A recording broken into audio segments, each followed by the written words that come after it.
Hi, welcome to the video. So today I'm going to talk about dynamics. I'm going to show you some drills that will help you to smoothly transition between different speeds. I think that's the hardest thing with dynamics, is to both use it in a musical fashion to emphasize the parts you want and to create more of a flowing sound, and to do it in a smooth transition where it's not just always jumping from like quiet or loud, but you have every possibility in between. So that's what we're going to work on today. It's really can separate the really good players from just the good players. If you have like a classical music piece and you hear someone playing this violin piece, doesn't matter what the composer is, they're working from the same notes and rhythms, but you hear someone who's just good enough to build perform what's on paper, and then you hear someone who's a world-class person playing that same piece, they're not going to sound the same. I mean, granted, some of it's because the world-class guy's probably got a couple $1 million violin or whatever instrument they're playing on, but it's also because they don't just play what's on the paper. You have slight rhythmic changes, slight tempo changes, slight volume changes that the really good player uses to emphasize the melody in a way that makes it more musical. In the same way, drum machines, when they first came out, people could recognize they were a drum machine because they were too perfect. The volume, tempo, rhythm was always exactly the same. They actually worked into the algorithms slight errors to where they would randomly change it slightly to make it sound more human, because if something's too sterile, it doesn't sound good. So people start off always trying to practice nice even sounds if they're playing a scale. But the problem is if you play a solo that way, it sounds stiff and sterile. It doesn't sound musical then. So one of the ways to get away from that is volume changes. So let's go and work on these so that they can be, when you gain louder, it can be considered crescendo, gain softer, decrescendo, or if you're hitting a certain note louder, that could be accent. But basically what we're doing is I'm going to try and just do the same scale run. So I'm just going to do an A minor scale in the 5th fret position, the natural minor.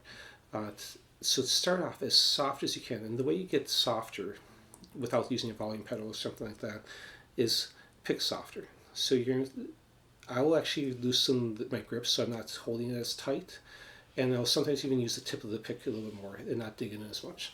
And then when getting louder, I'll tighten my grip a little bit more, so to give a little bit more resistance when I'm picking through. So try and get as much of the range of volume as you can. So go as soft as you can.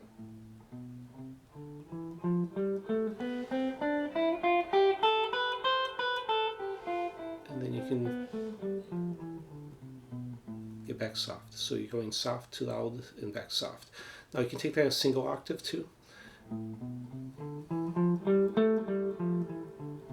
I don't like doing a single octave as much because it doesn't give you, it forces you to go in jumps a little bit more. It doesn't give you as many notes to gradually increase on. Now when performing in a song, you might do a quick jump. I might do a couple quiet notes and then a loud note, or vice versa. I might do loud and then quiet. And that's one thing to think about too, is you don't have to emphasize a note by always hitting it louder. That's the more common way to accent a note, and that makes it stand out. But I can also make a note quieter, and that will make it stand out too. So but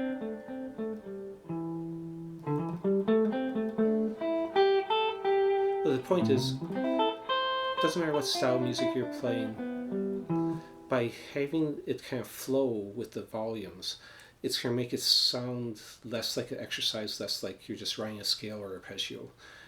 So this will work on your scales, but also try it if you know arpeggios. Try that too. So take the same exercise we just did. Like I'm going to do A minor arpeggio now. Start quiet.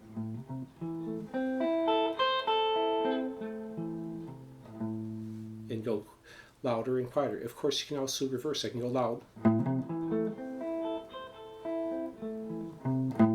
and go quieter. This will also help you pick control. So you're controlling how loud or quiet you are at any given time. So now let's go back to scales. We'll do the same thing. We'll go loud now.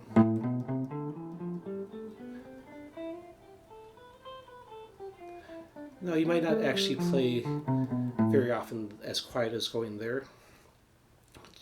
but it can be a good way to draw people in. I remember seeing Buddy Guy once on live performance, and he did that. He would play a really quiet pentatonic lick, and then he would play something louder, and it would, when he does the quiet ones, it would draw people in and really make them pay attention and quiet down the audience, and then the louder one, and it makes that stand out even more. So again, creating contrasts, but you don't have to do drastic changes like that from quiet to loud. Just when you're playing, having the ability to, what I like to do is kind of a wave fashion, so it's not like we were just doing quiet to loud and vice versa, but within the scale run. So this is the next exercise to try. Go back and forth, increasing and decreasing. So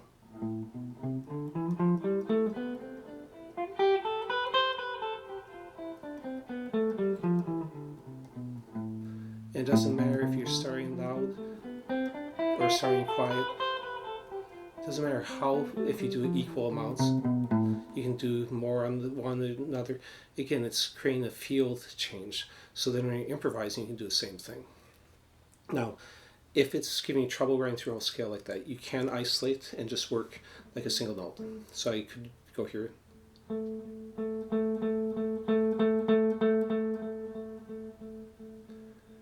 And just work that. Or I could work a small group of like 3 notes. And I could also do it at faster speeds.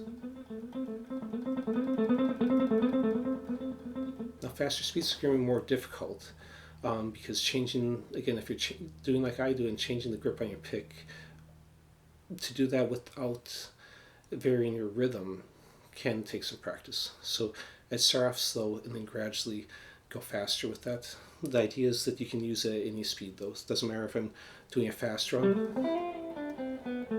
or a slow run. You can vary it to where, again, you're trying to get to where you can express the music that's inside you when you're improvising. And listen to singers and other instruments, how they use the volume changes. Volumes can give specific emotions, such as, if someone's singing very quietly, that gives a much more vulnerable, possibly melancholy, possibly pleading or sad type feel.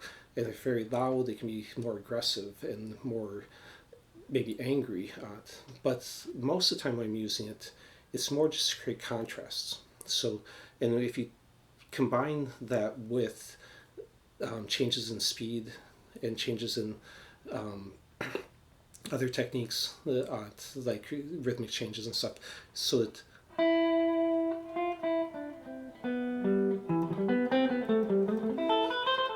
you can create a lot more variety within your playing. You don't want that monotone, everything's the same all the time.